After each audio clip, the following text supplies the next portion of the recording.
Somos el grupo 2 de diseño de sistemas y hoy vamos a hablar de patrones GOF. En particular nos vamos a dedicar a un patrón de comportamiento que se llama command.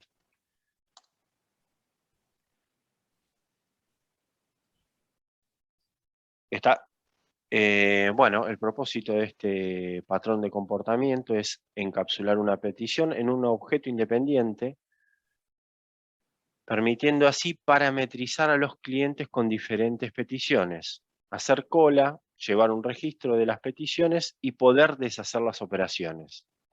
Este patrón también es conocido como action o como transaction.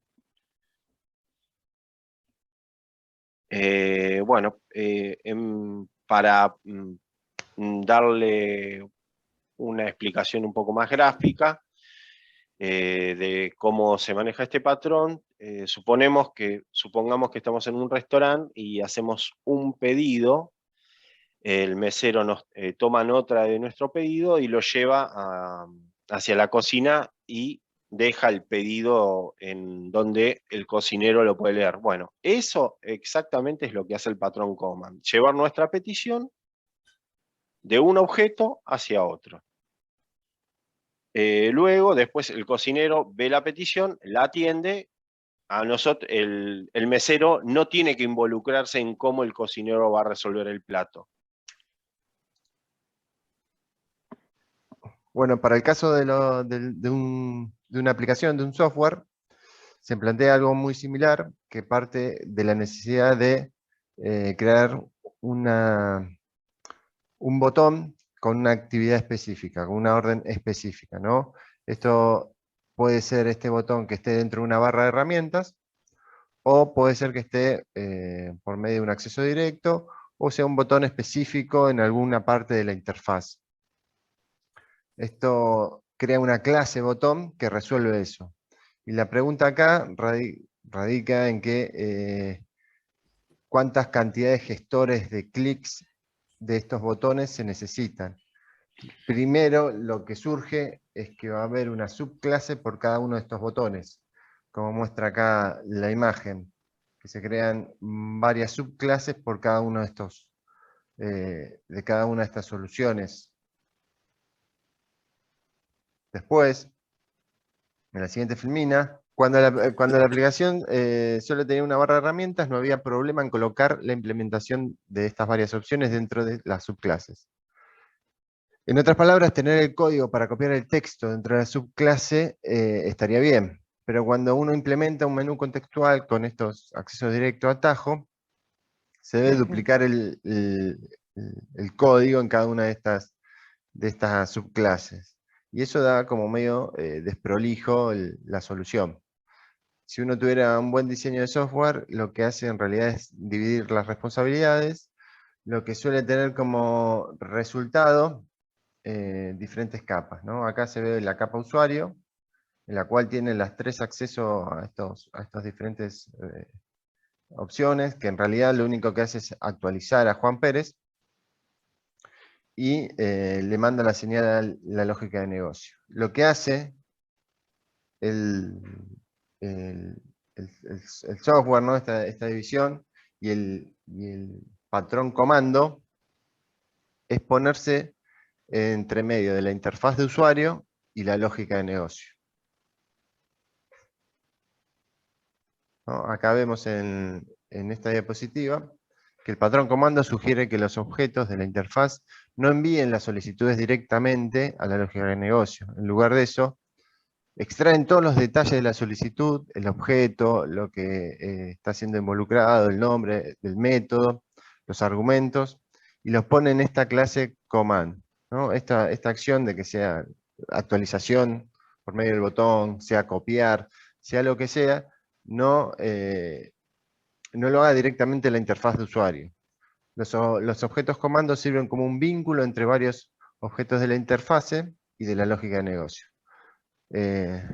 Bueno, acá vemos una estructura típica del comando, ¿no? Acá tendríamos una clase de orden, una orden concreta, tendríamos un receptor y un cliente. El cliente en realidad sería la lógica de negocio, ¿no? Y un invocador que administra esto. Ahora vamos a ver cómo están las participaciones de cada una de estas clases. ¿No? Acá tendríamos la orden, que declara una interfaz para ejecutar una operación. La orden concreta, que esto sería el pagar, abrir, actualizar, sea lo que realice el botón. El cliente es la aplicación, lo que mostramos antes como la lógica del negocio. El invocador, que es el elemento del menú desplegable, de donde está siendo invocado el botón. Y el receptor, que es el documento, la aplicación, ¿no? En este caso, que el botón era actualizar, bueno, actualiza la parte del documento, o si era pegar, pega el documento. En el libro de Gaman habla justamente de esta acción de pegar. Y bueno, y acá está explicado a través de un diagrama de secuencia, en el cual, bueno, acá vemos que el cliente crea un objeto, que sería la orden concreta, esta pegar o actualizar, y especifica quién va a ser su receptor. Un objeto es invocado, almacena el objeto que es la orden concreta. El invocador envía una petición llamando a ejecutar sobre la orden, y cuando las órdenes, o cuando la orden se puede deshacer. Acá hay una opción particular que tiene el comando que le permite deshacer. Bueno, esta orden se guarda en el estado de deshacer la orden hasta que sea llamada a ejecutar. El objeto orden concreta invoca a las operaciones de su receptor para llevar a cabo la petición específica. Y ahí, bueno, ahí finaliza este ejemplo. Ejemplo del patrón controller, podemos dar el del control remoto, donde un conductor posee, junto con la llave de contacto del auto, un control remoto que presenta 4 botones con los que se puede hacer: encender el automóvil, apagar el automóvil, activar la alarma y desactivar la alarma. Siguiente. Acá tenemos el diagrama de clases, donde podemos ver que el cliente, en este caso figura como programa, crea las dos clases control remoto y automóvil, siendo el control remoto la clase invocadora, invoker, y el automóvil el receptor. El control remoto, por medio de la clase comando, y con ello a través de sus clases concretas, se ejecuta las acciones que pide el cliente, y llevándolos al automóvil, que conoce las acciones que debe tomar. Siguiente.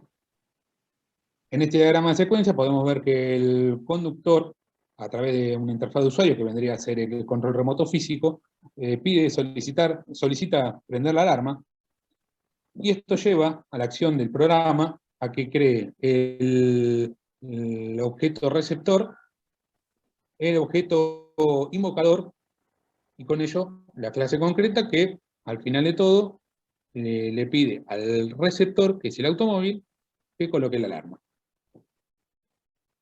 Siguiente. En las 3 diapositivas siguientes se puede ver la implementación del código del diagrama mostrado previamente, realizado en C#. Acá se ve las clases automóvil, comando pagar.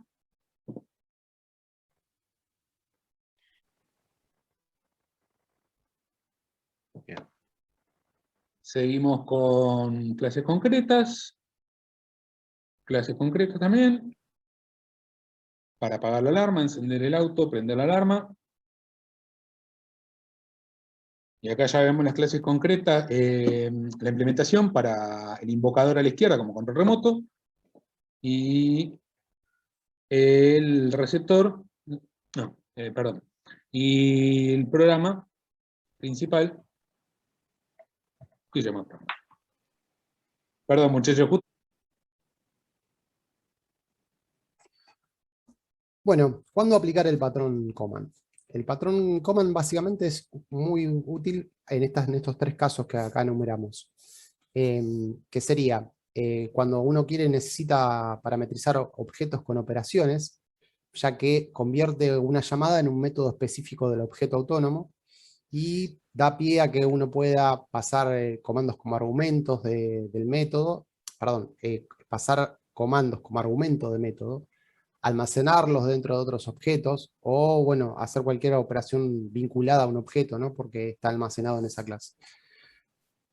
También este es el caso típico que explicamos al principio de los botones en la barra de Toolbox de una aplicación, por ejemplo.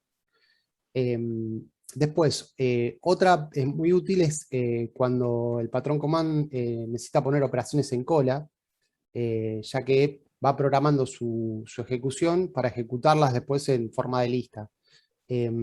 Esto permite, por ejemplo, como en el ejemplo del restaurante que habíamos dado, poner una lista de peticiones y que el objeto receptor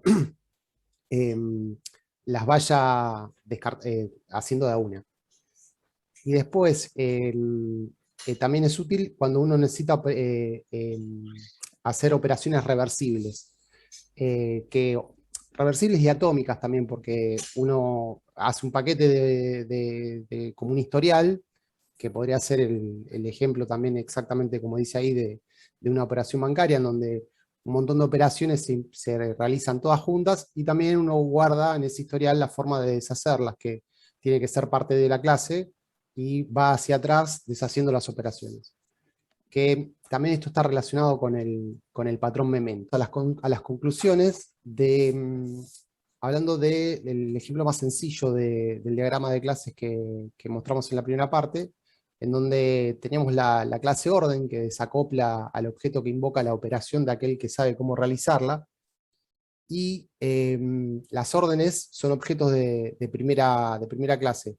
Pueden ser manipulados y extendidos como cualquier otro objeto, como dijimos, pueden ser almacenados dentro de otro objeto y demás. Se pueden ensamblar órdenes en una orden compuesta.